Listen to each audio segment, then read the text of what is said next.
Welcome to Wellsprings of Faith. My name is Father Jürgen Leas. I'm a Roman Catholic priest and on the staff at St. Patrick's Church in Stoneham in the next community. I'm a resident here in Melrose. Actually, I've been here for 30 years, the longest I've ever lived in one place all my life. And I invite you to welcome you to this program as a show about faith and the journey of faith in a person's life and the difference it makes, not only made in their life, but we trust in the life of the world. It's good to be back. We've been away because of the pandemic. This is the first day we've been taping shows again, so it's particularly wonderful to welcome a dear longtime partner in ministry, an Anglican priest, Father Len Cowan, who presently is retired but doing a wonderful ministry in Worcester, where he lives, and we'll be hearing about that. Welcome, Len. Great to be with you, Jürgen. I'm trying to think how long we've known each other. Oh my gosh, us old men. Yeah, it's like decades and decades and decades. Yes, yeah. When we were young. We were young. We were going to conquer the world for Christ, save the world for Christ, etc. We did our part. We did our part. Yeah, it isn't perfected yet. It isn't perfected. Come, Lord Jesus. Actually, the guest before today was an Advent Christian. We were talking about the second coming. There we go. So come, Lord Jesus. Come on, we need him more than ever. Things are pretty bad. We need you. A little revival. Well, you know, the primary agenda of this show is faith and about a person's own journey in faith. So tell us your journey of faith. Well, it's really interesting that you're asking me because just a Saturday night I was at a gathering of some old friends that I grew up with, and I would have told you that kind of when I was growing up I was sort of a nominal nothing when it came to Christian faith and spirituality and so forth. I went to a local Episcopal church, and it was in those days everyone went to church, but everybody went to church. Not necessarily. My dad didn't, however. Oh, he was a committed atheist, which actually is pretty rare. Usually most people are agnostic, but he was a very clear atheist and so on.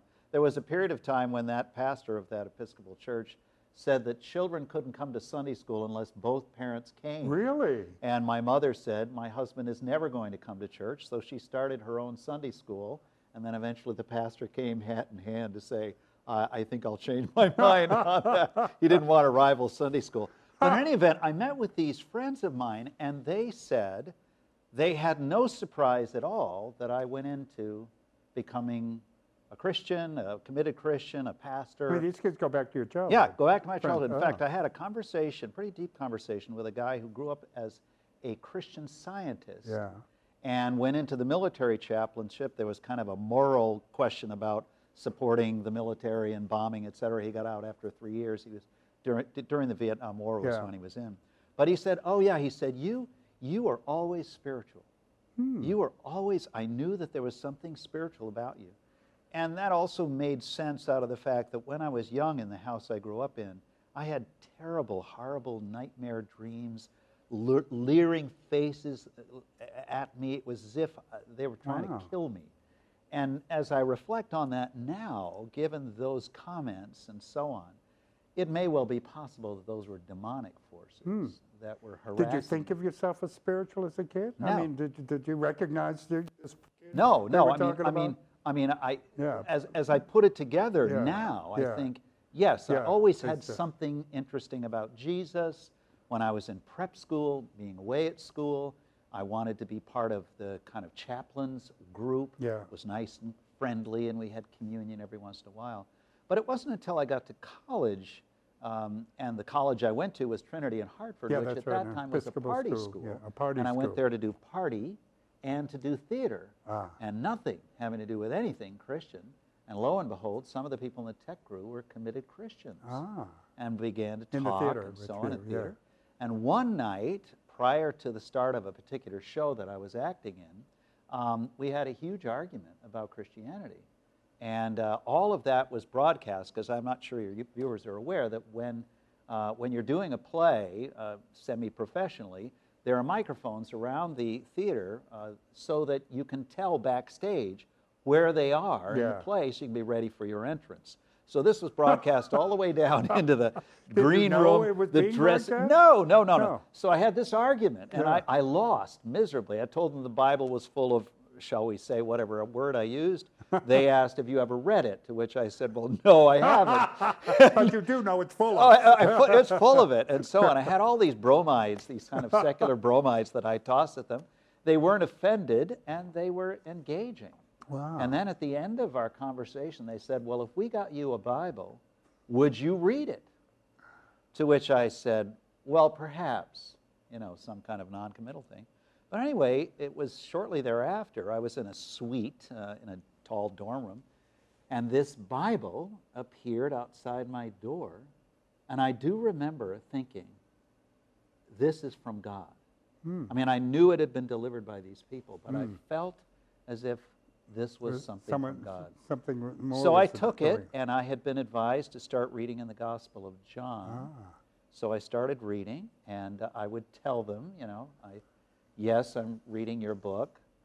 And I didn't know that they would say, oh, yes, I'm very glad you're doing that. Then they'd go by themselves, he's reading the book, and they'd be praying for me and so on. And so I can certainly say I was victimized by prayer.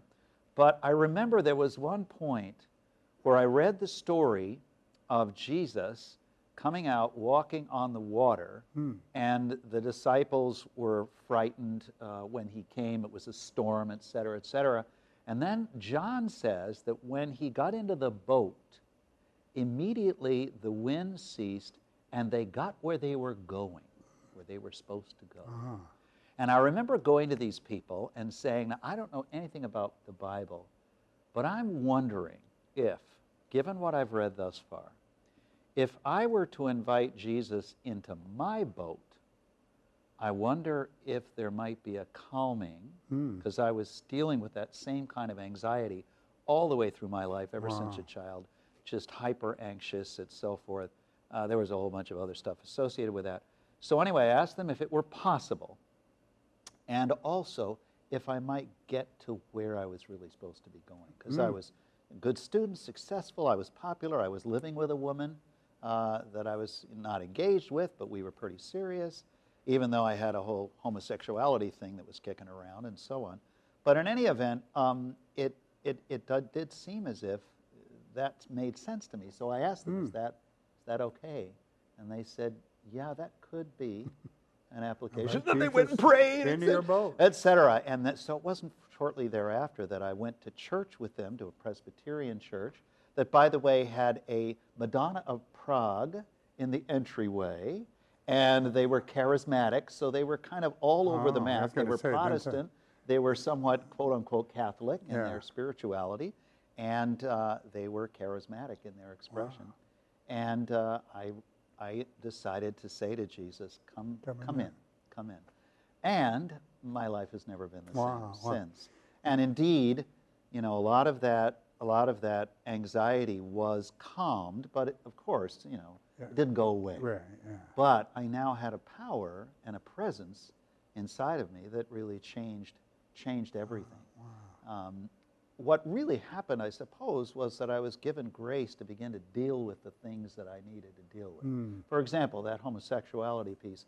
You and I were raised in an age where there really was true, just drastic homophobia. It was just, that was the worst thing you could ever possibly be called, was one of those terrible names that they call gay people and so forth. And I was of an age where I was not interested. And besides, given what I'd read in the Scripture and so forth, it was pretty clear from what I read in the Bible that way of life is not consonant with Christian living. But nonetheless, here I was, sexually attracted to men as well as to women. And so God just began to deal with me and to give me grace to put that attraction in its place, such that over the years I began to receive some healing and so on. I was married. Actually, my wife, Hallie, died after a long illness 2 months ago. But both of us were kind of unusual in that respect, in that she was probably sexually attracted to women as well as to men, I to men as well as to women. We made a wonderful partnership together and had a wonderful life together, a full life together in every possible way, and raised 2 children. But the Lord's presence was such that He not only brought healing to the anxieties around all of that, but grace to be able to accept this as just part of my particular wiring, whether it came to me by nature or nurture, I don't know, but that I'm not acting on that, I'm not living out of that. But I'm able to have now kind of a sense of myself as a man that probably isn't the straight kind of image that I had of my dad, which I really couldn't live. Part of the anxiety piece was I couldn't be like him. And God gave me grace to be able to be the man of God that I am, that you are, and to live a full life. But, you know, that whole experience of being touched by weakness emotionally has given me, you know, a lot of grace for others who are similarly struggling. So my life is certainly not one where I say, you know, why can't you just get your act together, because it's taken me now, you know, 45 years to continue to be getting my act together with Jesus. Well, I've known you long enough as a brother and in Christ, and also a colleague, and of course we were in a very close fellowship together for many years. That was incredibly helpful. And just knowing I mean, the one thing that's so rich about you is you are incredibly sensitive, compassionate person, and it just oozes out of you.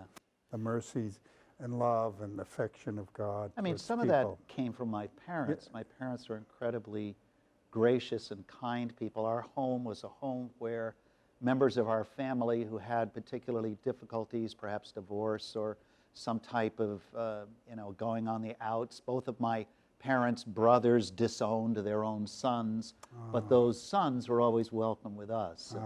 And ours was a home of, you know, kind of progressive, liberal type white people that was seeking to broaden the base of leadership in our city to include people of color, to include people who were Jews and Muslims and so on. My dad was a champion for that kind of stuff. And it was funny, you know, when he got really old, I was the local guy who took care of him from a neighboring community in Northborough. I grew up in Worcester. And I fell in love with him all over again. You know, we had sort of a middle passage period where we didn't like each other very much. I think probably the worst thing I ever did for him was to become a Christian, but in any event, you know, I remember he turned to me once and he said, you know, I've always said to you I could be wrong about this religion thing. And I said to him, you've never said that to me in your life. That's the first time you ever said that. One of my brothers said, oh, that was hypoxia. He had COPD, so he was low on oxygen when he said that. But there was this, you know, kind of thing that happened between us. And, you know, there are great people who are not people of faith, who don't share our conviction, who do amazing things. You know, God uses them in His common grace. And I think we're going to find that the embracing grace of the Almighty is far bigger than perhaps we think it is. I do think that if someone honestly says, I don't want God, they end up what they want, they get what they want, sort of like what C.S. Lewis sort of thought, that the future life is you get what you want. If you want yourself, you get yourself and nothing else. But if if you have any desire for God, I think the Lord appears and says, so how about it? And that sense that sometimes that the best some people can come up with is for looking for God is looking for truth, looking for beauty, righteousness, justice. I love what it was. I think it was Simon Weil who said, if you have to choose between Christ and truth, pick truth, because if you follow truth, you'll always fall into the arms of Christ. That is a beautiful statement. And I think statement. That may sound shocking to someone, but I think. You know, no, I think there's if it's honest truth and not kind of. You want to be committed to Christ. Yeah. And truth. And I was throwing out a version of truth to my Christian friends back in college, which was just bogus. It was just, you know, basically stuff that I would now read on the internet and say, well, this is true. Well, says who? Well, I read it on the internet. Well, you believe everything you read there, you're in real trouble. But anyway. Now, how did that call? I mean, you were an Episcopal priest for well, you see, I was a theater guy, and so I was prepared to kind of go into the theater. But when I met Christ, it was like, you know, to use that story of the boat. You know, Jesus on the boat, instead of being in a storm, it was like there was this absolute calm, and it was like the wind was out of my sails when it came to going into the theater. I was in the theater primarily because I loved the applause. It was a kind of a way that massaged my kind of empty self. That if I could get applause, and there was nothing more exciting than stepping out on a stage for curtain call and hearing the sound of the applause go up. right. That's a great thrill, and so on. So it was when I was a senior in college that I kind of thought, my gosh, my whole career path, whatever I wanted, was off the rails. But at that time, during the summer, prior to my senior year, I went back to that little Episcopal church that I had been going to when I grew up. And there was a wonderful rector there, a guy named Mark Anschutz, who still keeps in touch with me. I remember him. Yeah. Mark is down on the Cape now, well retired, and he's what we would call a broad churchman. Yeah. He certainly was not a charismatic Christian as I was, and he welcomed me, long hair, crazy kind of, experiences of God, but welcomed me back into the church, such that during my senior year, I drove up every weekend to teach 3rd and 4th grade Sunday school and visited my parents around the corner every weekend. And that's a little nuts, but it seemed like the thing to do, and I just enjoyed being part of the church. And he was so kind and embracing. It's just continued to be all the way along. We're probably on different perspectives on a number of matters, but he just was such a loving and grace-filled presence. So that got the attention eventually when I decided to be confirmed. I had been baptized, but I decided to be confirmed in the church, again in my senior year. And that got the attention of Bishop Alexander Stewart, who was the bishop of that diocese of the Episcopal Church from kind of Worcester West. And he kind of, as he was wont to do, he would say, well, what do you want to do with your life? And so he put together a deal where I was a youth director, I was a kind of a regional youth minister, and I also did some work at a diocesan camp, Camp Ament, for 3 years after I finished college. My experience, however, of the local church that I served at that time, which was going through a really terrible time with a rector and with an associate rector, and eventually all the staff left, and there was one Sunday where I prepared the leaflet, opened the doors, swept the church, played the piano, delivered the sermon, did morning prayer, and still got complaints thereafter. And it was basically after that that I said, okay, I'm done with the Episcopal Church and all of that stuff. So I had been doing youth ministry actually as a volunteer with Young Life. So I went to Gordon Conwell around the corner from where you used to be rector to pursue a youth ministry degree for Young Life, to be a Young Life staff person. But by that time, Hallie, my wife, and I had gotten married, and we moved into town, living on Bay Road, right across from the Hunt Club, with someone who had a family that had helped build the church that you were once the rector of, Christ Church in Hamilton, the Preston family. Yes. They had put the money into it, but they had decided not to go to the church anymore because the rector at that time, Jim Hampson, had had a same faith transformative experience that I had, but he, as a pastor, had found Christ in a new way and started preaching from the Bible, and that offended our hosts. Good Episcopalian they said no more. This is our... But we found that church and were thrilled with what was going on there. So that was the beginning of this kind of call from God to say, how about coming back to the Episcopal Church? To which I said, please, no, no. But eventually it became clear, and I had forgotten that you were Christ Church. So it was a wonderful ride. Yeah. It really was. We were welcomed. The diocese in which I was in, which is not the diocese in which this was in, was very welcoming of people like me. Yeah. I don't think that was so much the case here in this particular part. But in any event, I was given free rein to be the leader that I believe God wanted me to be. I had 2 rectorships, and both were long and satisfying and so forth. One in Agawam, which is near Springfield, and one in Northborough until just 5 years ago. Right. And so it was a good ride. Good. And I think we blessed the church in its own kind of crazy way, blessed us as it kind of careens around through all kinds of things and so on. Yeah, and that was a lot of the weaving of our lives together, working for the renewal of the church, and we had some wonderful days and also lots of disappointments. Lots of pain, lots of struggle. I think, pain on both sides. They were probably pained by us because we were the troublers of Israel, constantly saying, well, what about the Bible? What about the Holy Spirit? Oh, yeah, we're being led by that. Yeah. I'm not so sure. but it was a good ride. Yeah. And now so, you've, as you mentioned, your dear beloved Hallie yeah, died just a couple of months ago after a long illness with an illness called multiple system atrophy. Yeah. But over the last few years, together with her, you've kind of created this kind of new retirement.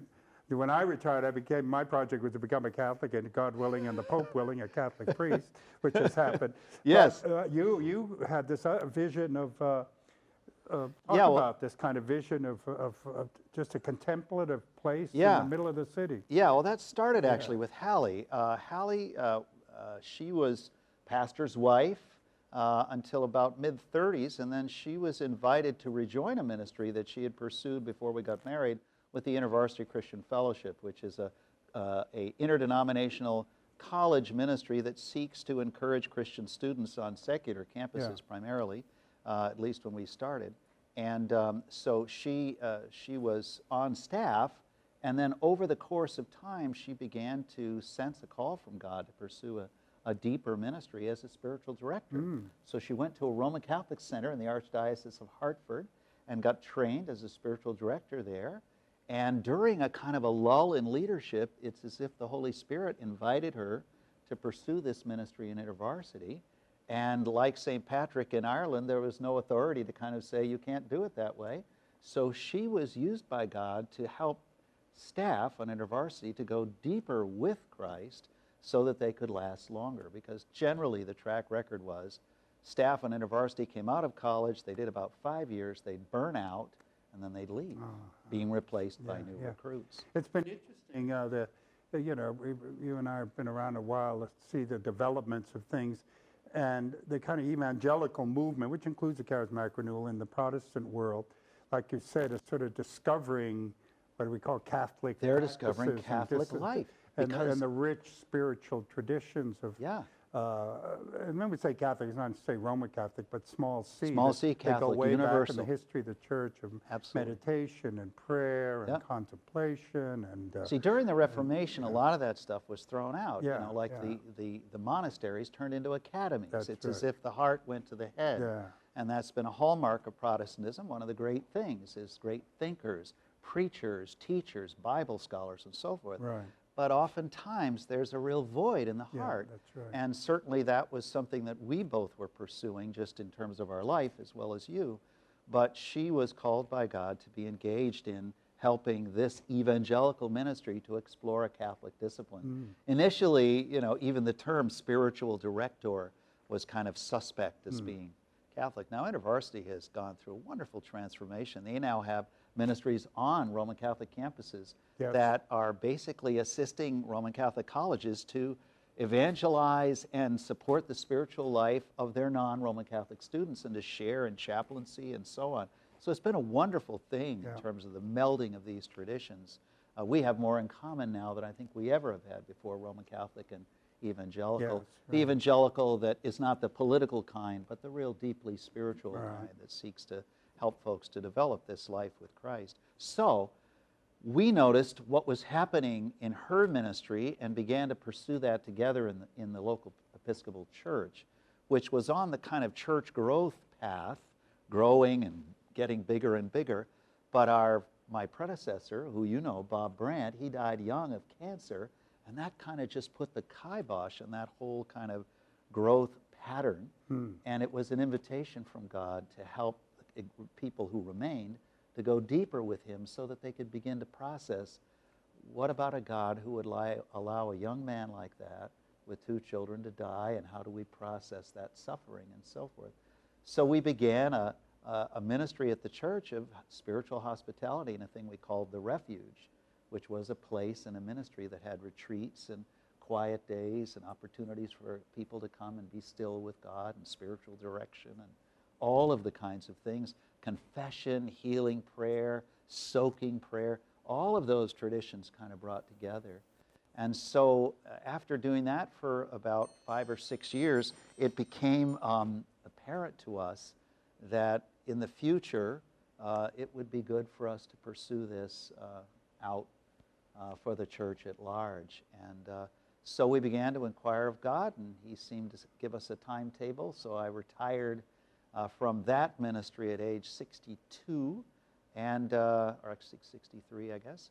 And we moved to Worcester, and we got back the old house that I'd grown up in, the family house, which is huge. Yeah, you were just beginning to envision this when we used to be together in a small group before we sort of went different ways. But, so we moved in, and at that time also, it became apparent in the city of Worcester, given the tenor of the Episcopal churches there, that they were not on that track, and most of the people we were connecting with were of other Christian traditions. So we joined the Anglican Church in North America, not as a protest, but just as a recognition of where we've been headed.